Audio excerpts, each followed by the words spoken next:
Hi, welcome to this Open Security Summit in June 2021.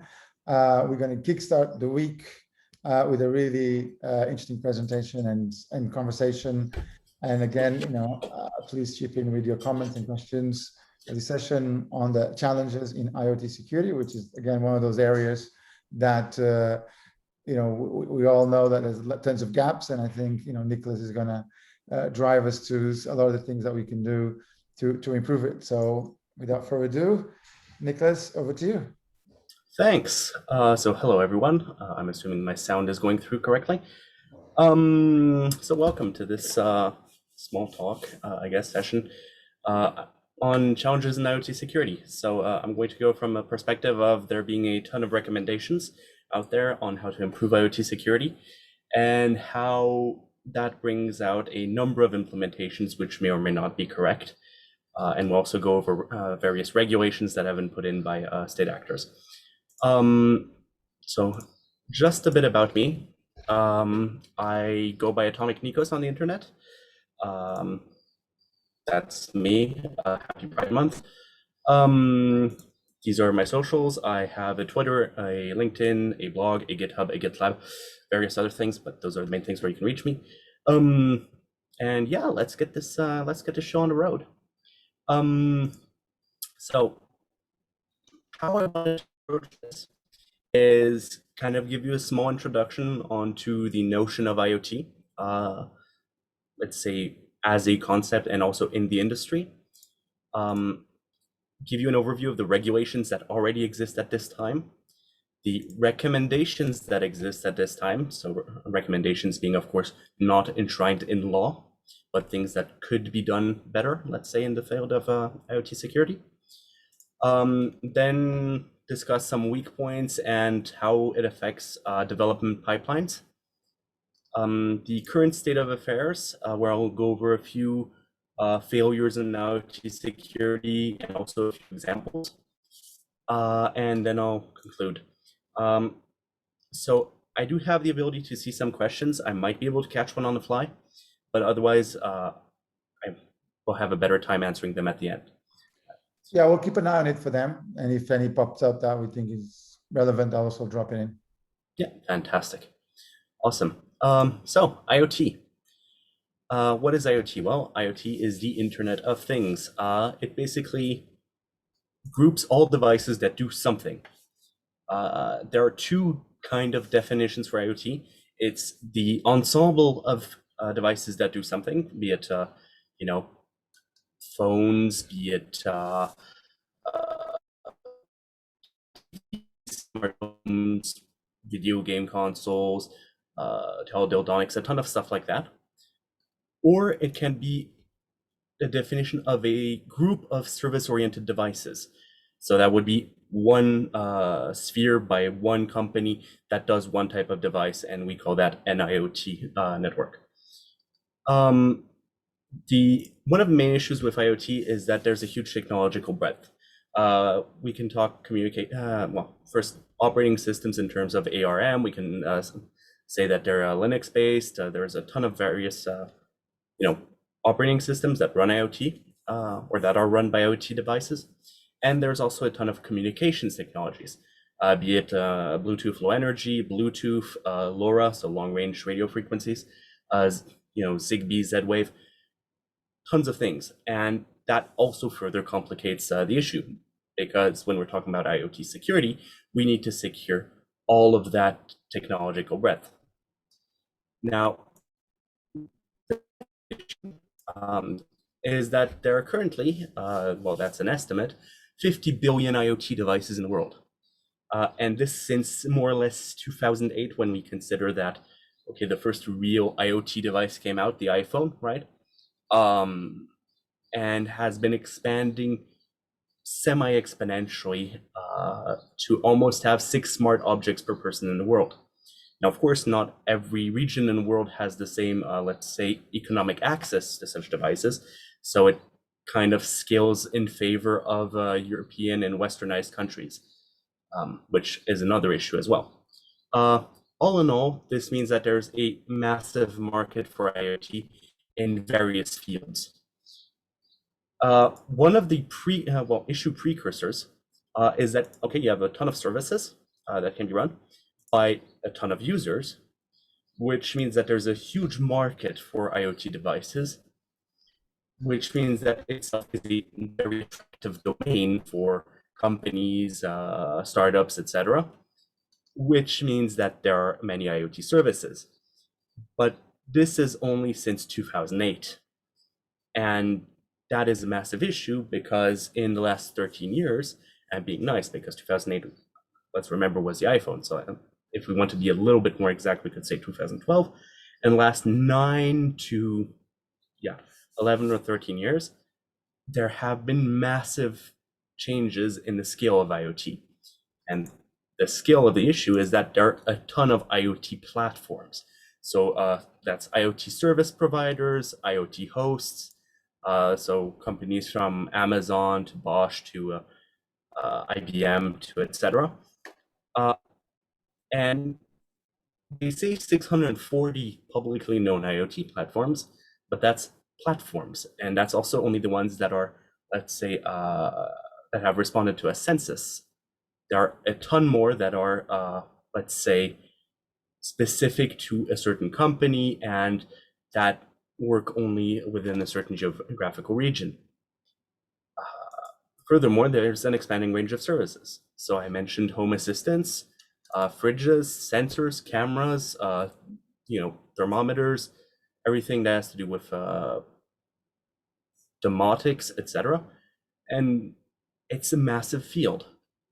So when we talk about IoT security itself, often there's a joke that goes around is that the S in IoT stands for security.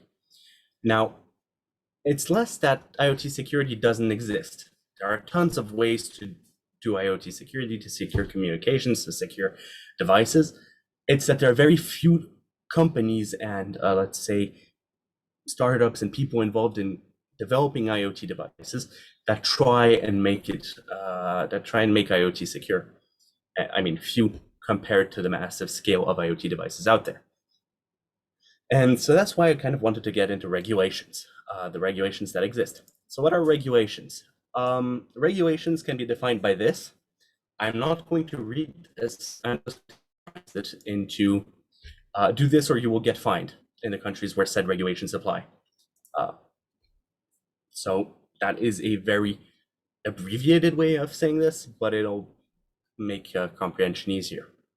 So something that isn't really a regulation, but is on its way to get there, is the European Council that issued a press release that basically said, hey, we recognize the growing importance of connected devices and their security, including machines, sensors, and networks that make up the Internet of Things, which is a pretty good start because, government bodies recognizing the issue. It's always a good start. Then acknowledges that decertification of connected devices would require norms, standards, or technical specifications for cybersecurity evaluations. That's also very good because that means that you need some baseline to certify upon. And then inviting the Commission and ISA, so various organizations, to increase global competitiveness of the European Union's IoT industry by ensuring the highest standards of resilience, safety, and security. So that's already pretty good. We're getting somewhere.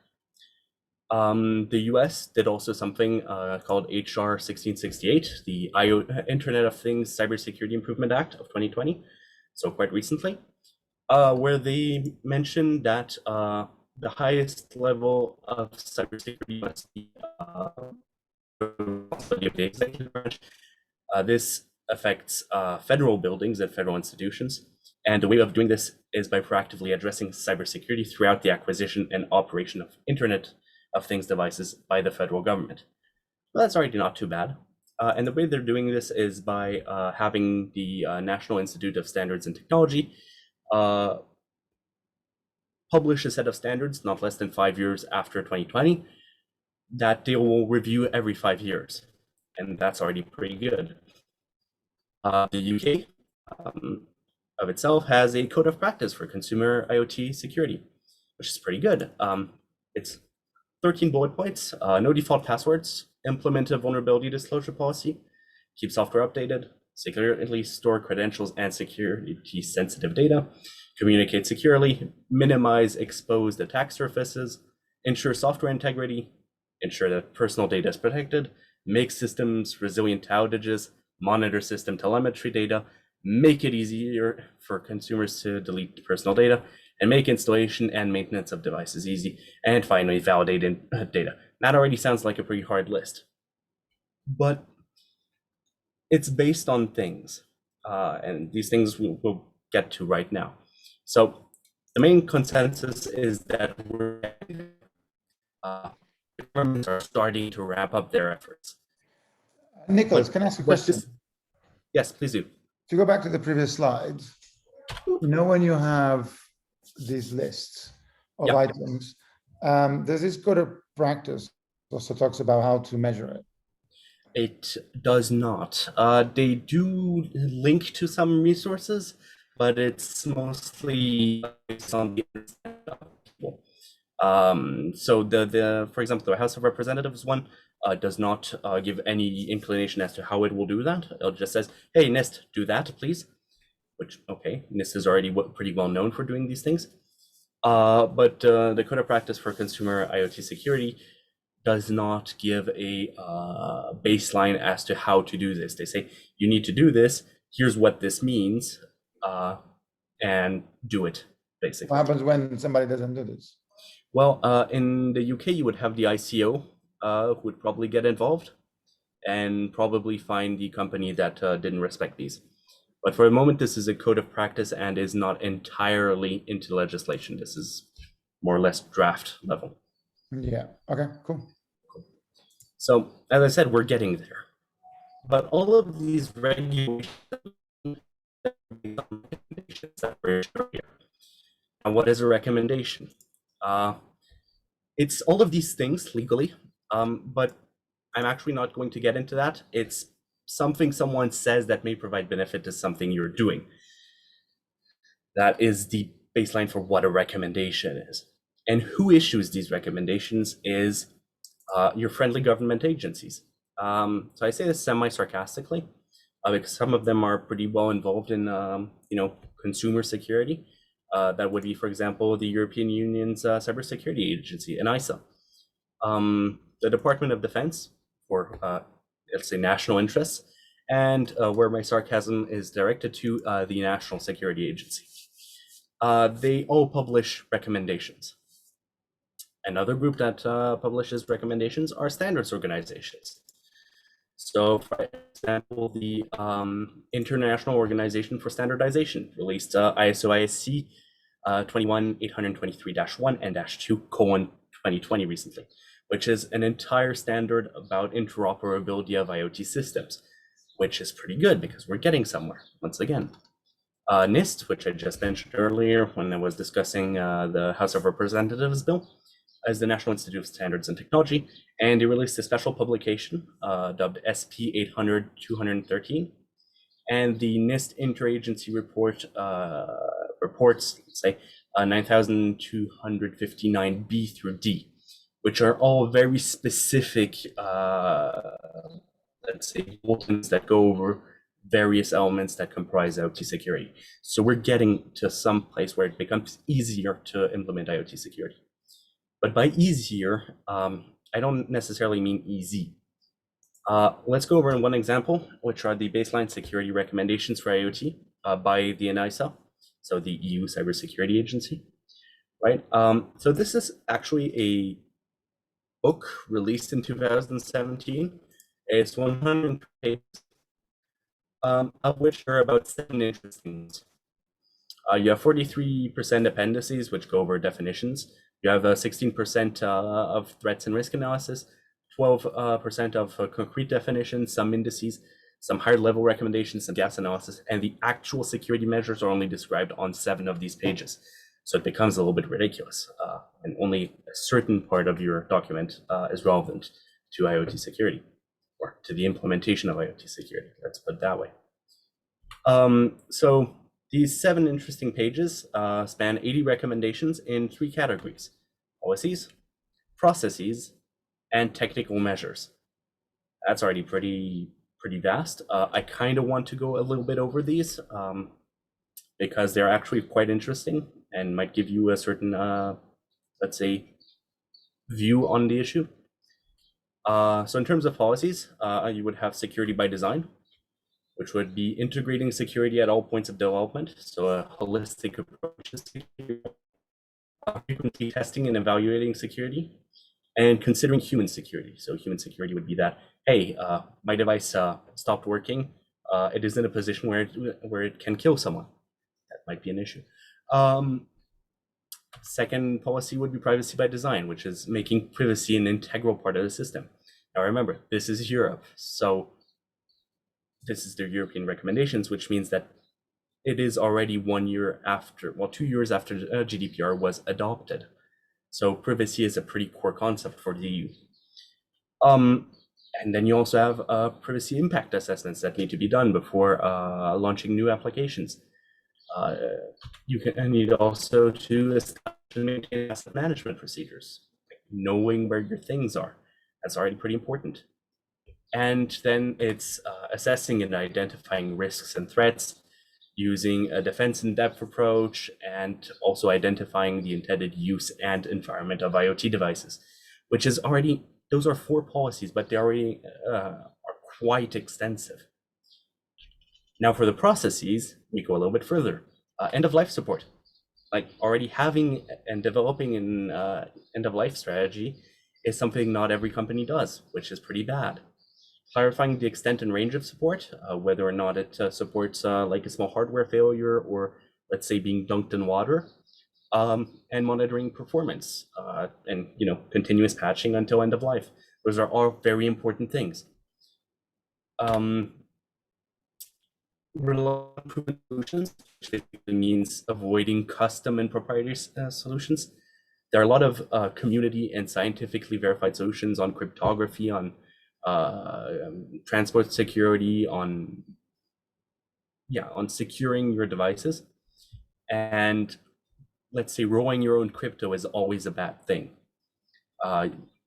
It's even a joke in the cybersecurity industry at this point. Managing vulnerabilities by having procedures in place to handle security incidents, coordinating and handling vulnerability disclosures, using information sharing platforms for critical status updates. All of these are very important to the management of vulnerabilities, which then allow you to patch said vulnerabilities. Something about human resources. So training employees in good practices, documenting training, and the most important one of all is knowing, or not teaching each employee what cybersecurity role they have and what responsibilities they have inside of the workforce, because you can't rely on an IT security if everyone is doing what they want. They need to have a baseline of knowledge, even if it's like be aware of phishing. Or know what it is. Like even if only 15% of people change their behaviors after a phishing awareness campaign, that's already 15% less phishing in your company, which is not fantastic, but it's already better. Third-party relationships. Often companies use third parties to treat certain forms of data. Well, that treatment should be done under a certain contract, which should also involve the end user, which should have given informed consent that yes, they allow their personally identifiable information, so PII, to be shared with that third party. That's also very important. And also finally, since we're also discussing third parties, having a supply chain risk management policy. We all heard, well, most of us heard the supply chain issues of SolarWinds in December. This is why you would need such a policy. Technical measures. I promise these only get worse as we get in. Hardware security. So security specific hardware, offering identity and authentication means, offering ways to store keys securely or establish keys by sharing certain secret components enabled to build up a key, and also having functional security. Having a way to manage trust and integrity by having a root of trust at boot. That means that you will only have this, and this will be always immaculate when it boots, and everything else will depend on this being immaculate. Signing your code to avoid tampering, protecting your runtime, monitoring everything that gets installed on your machine, keeping a safe state to roll back to, things like that. Then there's also enabling security measures by default, having individual passwords on the devices you ship out. There was a strong case recently, I think it was Samsung, that had TVs where the default admin password was 11112222, and users could not change this, which is, I mean, horrible for a smart TV. Then, once again, data protection and compliance. So yeah, personally identifiable information collection requires detailed consent or informed consent. That's pretty important. And nowadays, GDPR, compliance with GDPR, is mandatory. And compliance with GDPR Article 17, with the right to be forgotten, is also mandatory. Like, the users must have rights towards their data, right? Okay, so we're getting somewhere. System safety and reliability, right? Well, disruption shouldn't harm users. So yeah, like if your service gets disrupted, it shouldn't kill someone. That's pretty standard. I think, what was it? Tesla car that had its AI computer malfunction while reading a stop sign, and yeah, it could have killed someone if it just piled on in the middle of the highway, and it didn't. It relinquished control, but it could have not. Some iterations have not. So yeah, there's that. Implementing recovery mechanisms for people to be able to re-access to their devices, but like making them resilient, right? And also devices being able to work without being tethered to a hub. There was an instance where one of Google's Google Cloud storage, servers went down in Europe, and everyone had Google's at home saying, "Hey, I can't reach Google, so deal with it." That's pretty bad as well. Now we're continuing. Secure software and firmware updates.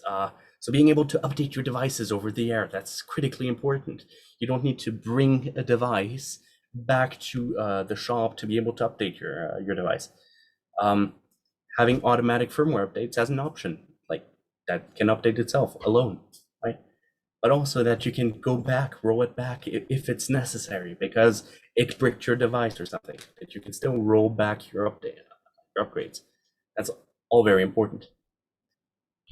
Then authentication, requiring schemes that are device specific and based on the threat model of that device. Let's say that an internal thermostat isn't going to have the same authentication requirements for the end user as an IP camera. For example, having a strong password policy where people can't just put 1234 as a password, because that's very important as well. And also making authentication resilient and recoverable, which makes sense nowadays, where we can always reset our password. But same issue with the Samsung smart TVs, where it was 11112222. Well, there it can be changed and deal with it, I guess. Authorization, where you have the principle of least privilege, where people should only be allowed to do the thing that they need to, and not let's say administrator level things, and things that require administrator level privileges should be isolated from your main your main environment, which makes it all much easier and limits people being able to use low level let's say services to escalate and then break into your device. Access control by guaranteeing integrity and confidentiality, having some tamper protection, storage medium encryption, so having an SD card that's encrypted, things like that. Removing all the physical ports you don't need. Like, okay, fine, it's fantastic if you ship a Raspberry Pi, but a Raspberry Pi has 4 USB ports. If you're not using them, they should be disabled, which in of itself is also something that needs to be thought of. And also securing your debug mode. So if you're debugging a device, it should only be, hey, okay, I recognize this device that's trying to debug me, so I'm going to let that device in. All those things are quite important. Then cryptography, so we mentioned once before, yeah, not roll your own crypto, but having robust encryption, having a method to manage your keys securely, have it lightweight, because hey, having a small ARM, let's say chip, won't be able to do all of the cryptography. Having scalable key management, because if you have 100 users of your devices, or let's say 200,000, it shouldn't mean like, hey, we are going to disrupt our service for 2 weeks because we're trying to scale everything up, which, to be fair, happens from time to time, but shouldn't. More technical measures. Secure and trusted communications, right? Guarantee security, verify what is exchanged and omit as much as possible. Ensure the safety of credentials by using secure channels. Rely on intentional connections only, not having so a netcat listening always on one port, because that would be ridiculous.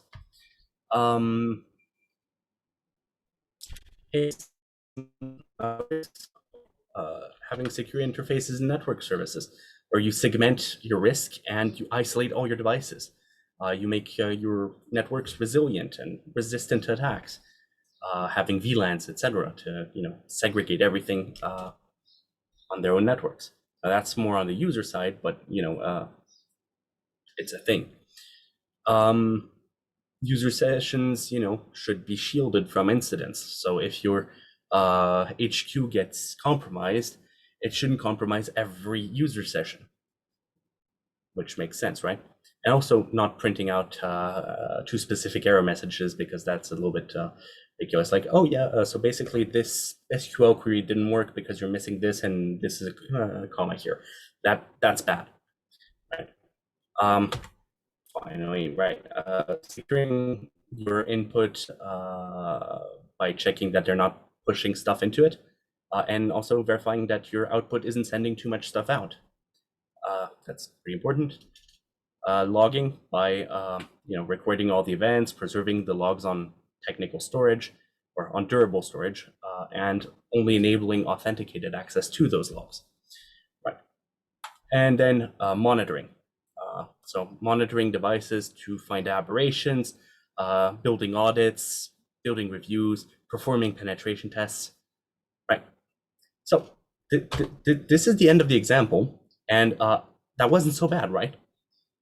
Well, it was. It really was. There's 80 recommendations, and well, the main point is no one is going to get them all. It's crazy. No one is going to be able to do this.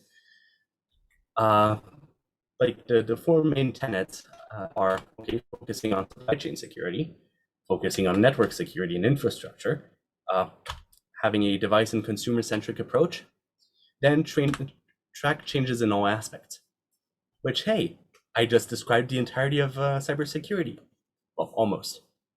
Which is how you see that all of this is a bit ridiculous in the scale, and why no one can implement it. It's a bit selective.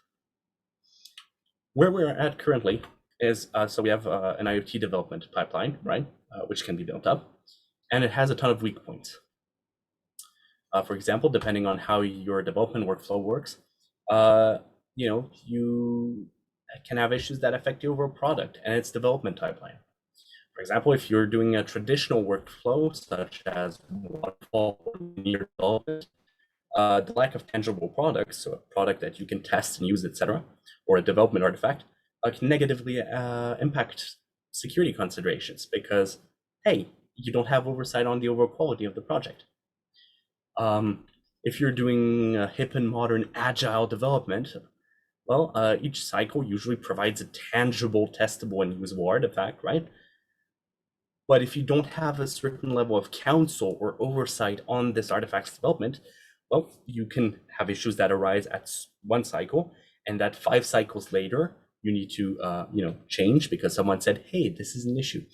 And you just snowball a project into vulnerability hell. And yeah, it's always very important to consider when you're developing an IoT, let's say, device as a company, that security is a thing that needs to be taken care of. Speaking of pipelines, so the IoT development pipeline is a more complicated pipeline than the normal development pipeline, because testing is complicated.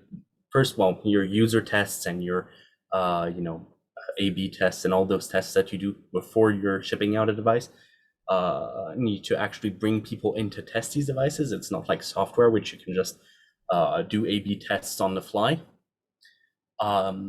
You have it's quite complicated, and testing requires actually hardware that you need to be able to run it on the hardware and test the hardware or emulate the hardware, which also gets complicated because you have way less hardware emulation capabilities as you have just software containers that can just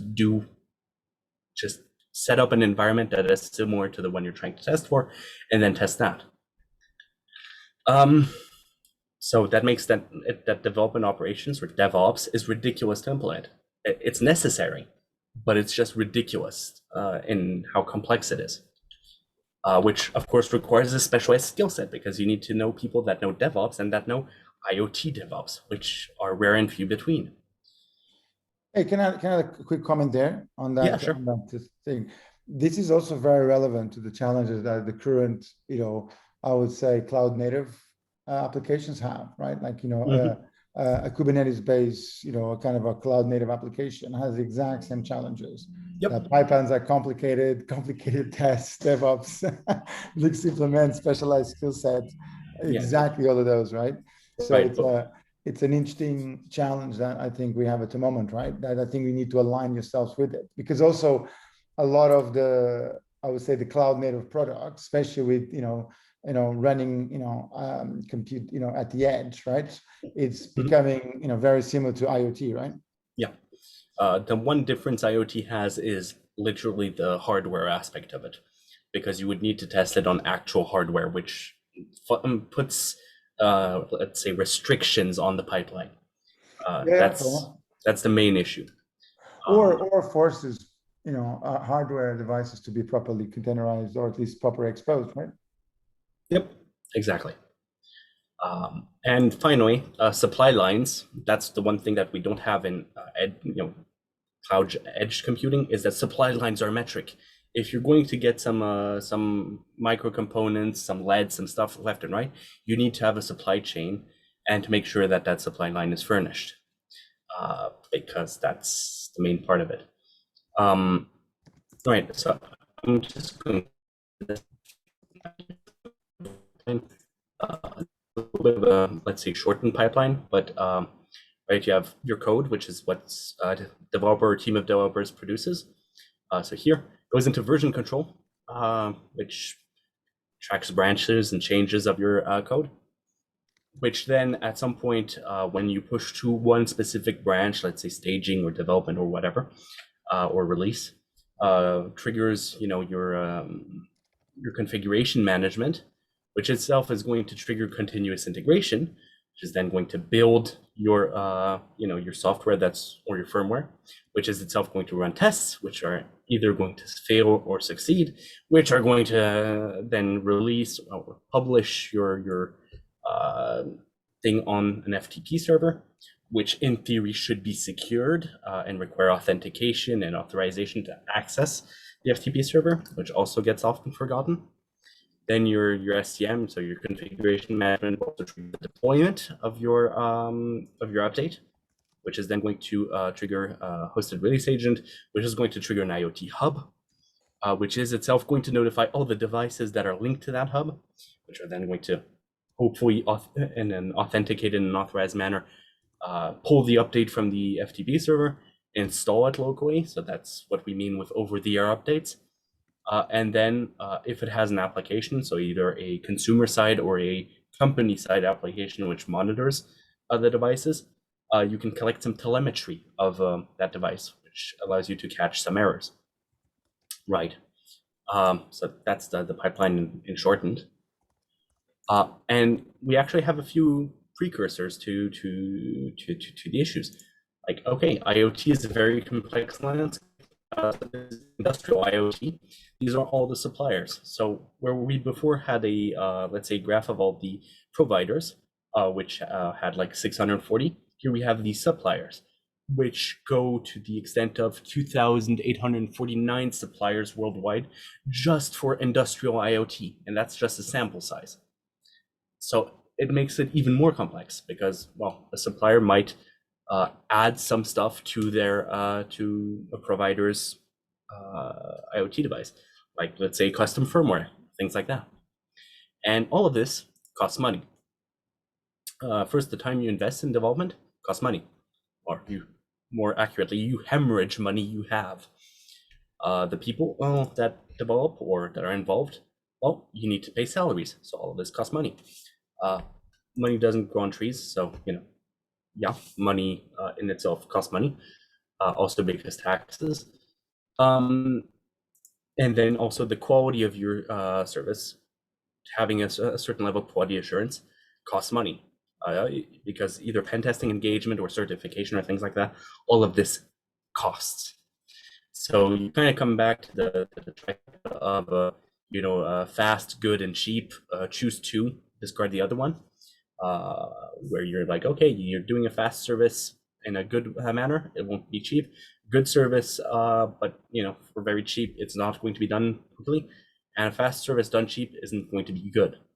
So choose your poison. And this is where we land to reality check. Is with a very long list of requirements, you're going to run out of funds.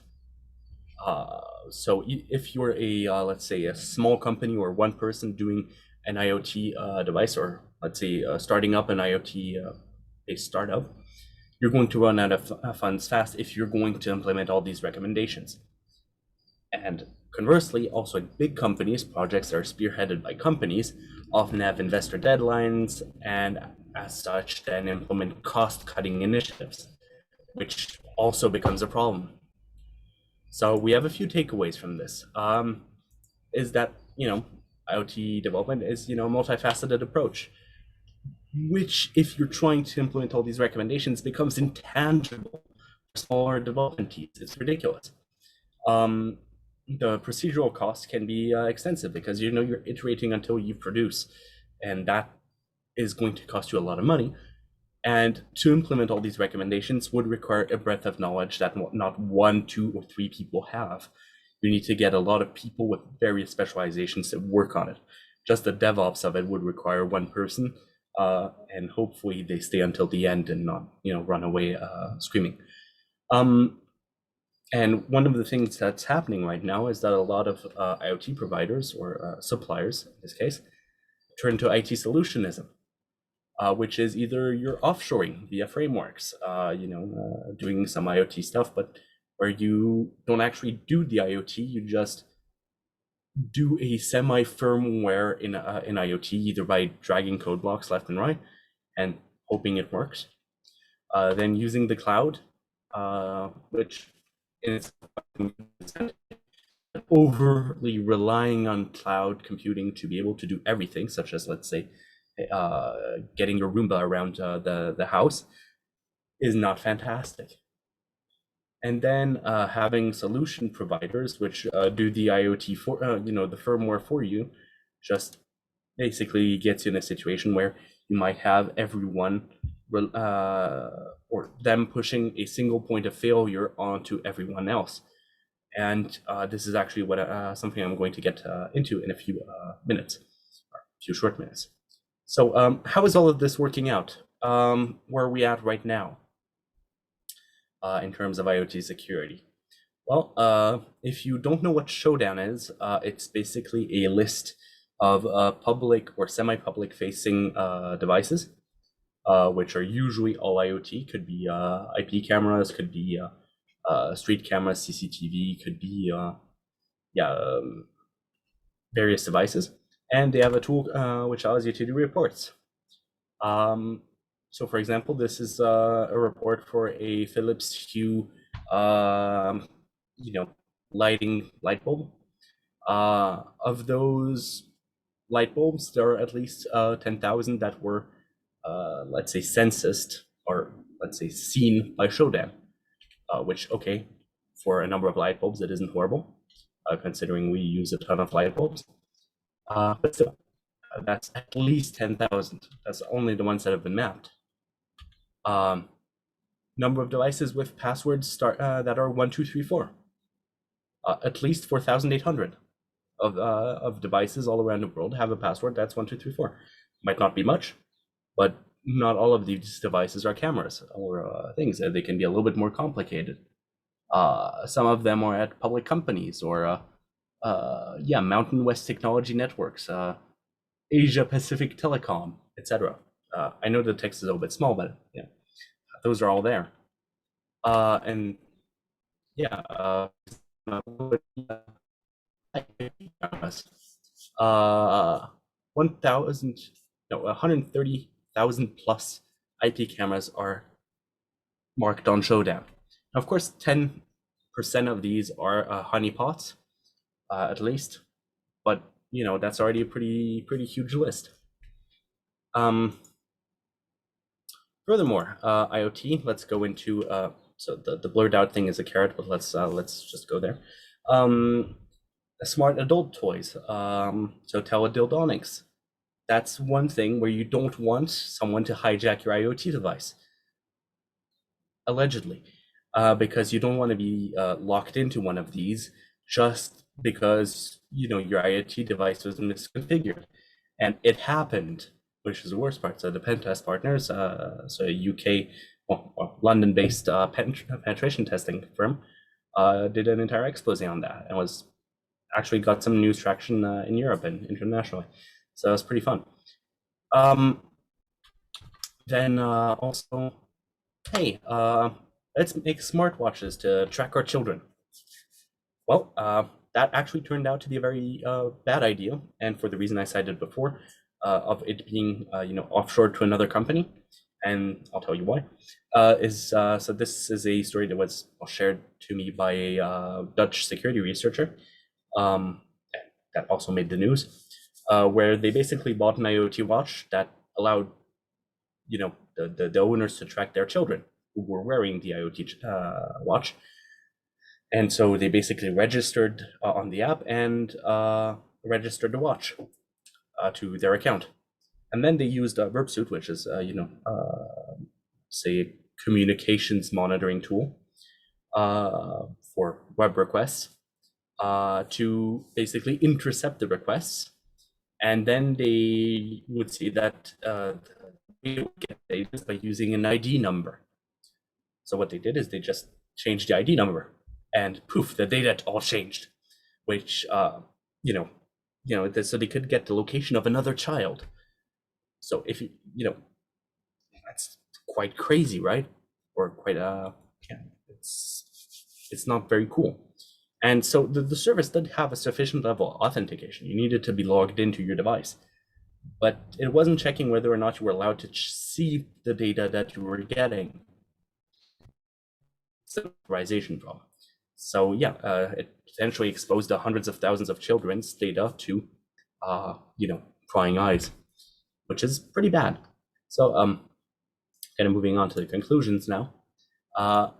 If this didn't make you want to scream, I don't know what to do for you, but just thinking of it, I kind of wanted to do a small harmless comparison, and by harmless I mean harmful.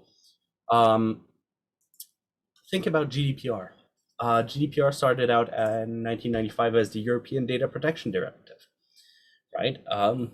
In 2012, the idea was put out at the European Council saying, hey, we could do this to ensure the privacy and the security of the data of our European data subjects. Okay, go forward 4 years, 2016, GDPR gets, the text gets approved by the European Council, and in 2018 it goes into effect and is enacted globally. Now the fun part is that this global enactment meant that if you're a European data subject living in the US, GDPR also applies to you. So companies don't ask you, are you a European data subject? Because that just sounds ridiculous. But they will now have, even if they're only based in the US, they'll either say, hey, for reasons of GDPR, you can't see this, which, okay, fine, is a bit annoying. Or hey, for reasons of GDPR, please accept these telemetry things that we're using in cookies. And you're like, okay, cool. But when you think about it, 6 years, or technically 17 if we count the European Data Protection Directive, to go from, to get the ball rolling on GDPR is a lot of time, considering that the IT industry's supercharged development capabilities far outpace regulatory bodies' abilities to, let's say, set boundaries, minimal security requirements, because the entire scope of security changes very quickly. So some organizations put forward recommendations, right? Not everyone follows them. Fine, they're allowed to not follow them. And sometimes you lose some stuff in translation. And what we just saw before with the on Showdown, or the two various things I showed you, are that the market is lagging behind in terms of security, and the governments and regulatory bodies are lagging even further behind because they are implementing things slowly. And okay, they're basing themselves on recommendations, which is good. Half of the work is already done. But until they get it into law, it's going to still become it's going to remain an issue. Let's put it that way. And that's what companies are currently really banking on, is that, hey, we have all these devices, we don't need to secure them, it takes us less time and thus less money to push them forward, and as such we can make bank. And in 10 years, when they'll publish their, hey, your IoT general data protection regulation or whatever, at that point we'll say, hey, IoT has gone a little bit too far, let's scale it down and let's go on our next fantastic endeavor, which is probably going to be something about blockchain, cryptocurrency, or whatever, considering the trend of the world. But yeah, that's kind of where I wanted to do a small harmless comparison. So the main issue is, the main is to get governments to really get the ball rolling faster to ensure that consumers are, let's say, guaranteed a certain level of security. And that is kind of where this kind of slides into governance, or the niche is sliding into governance. So this talk will be available, well, the slides will be available on GitHub. This is a work license under Creative Commons, CC by SA. And ask me anything.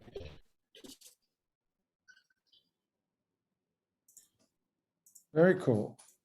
So one of the things that I feel will be good, and maybe we can do a session next month, right, is to actually go through those requirements, right, that you mentioned, go through those things to do, right, and to think about, how to test, how to measure, and how to visualize it. Right? Could be an idea, yeah. Because, and I think we can just go down the list, right, and see what tools we exist, what, for example, OWASP tools, what other tools exist, what technologies exist in place.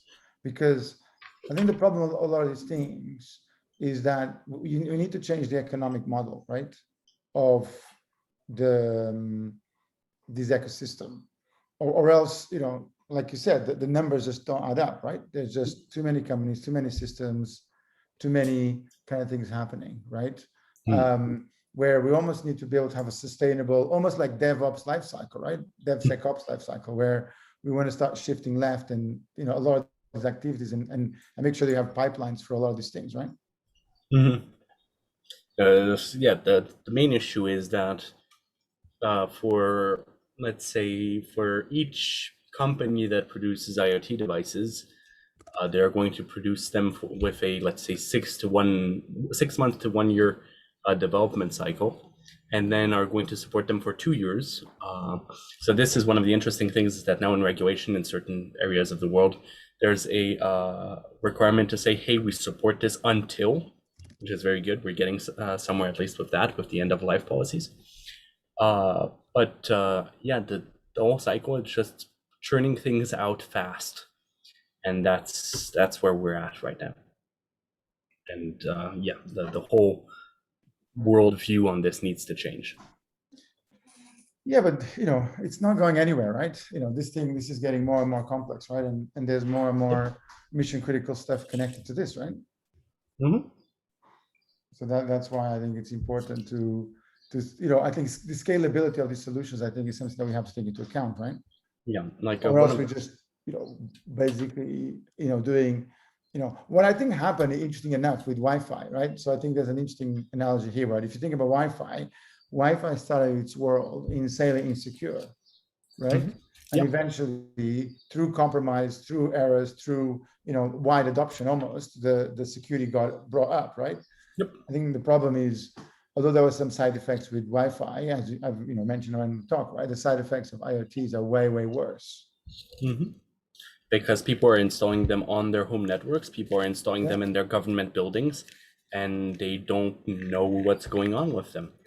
And that is going to be an issue at some point in the future. Yeah. If it isn't already. I completely agree.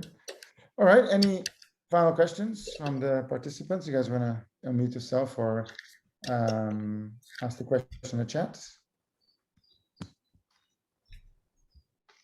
If not, we can end the session, and then let's think about a couple of other sessions we can do, follow this up, because I think this is it's a good start, man. And let's continue on the topic.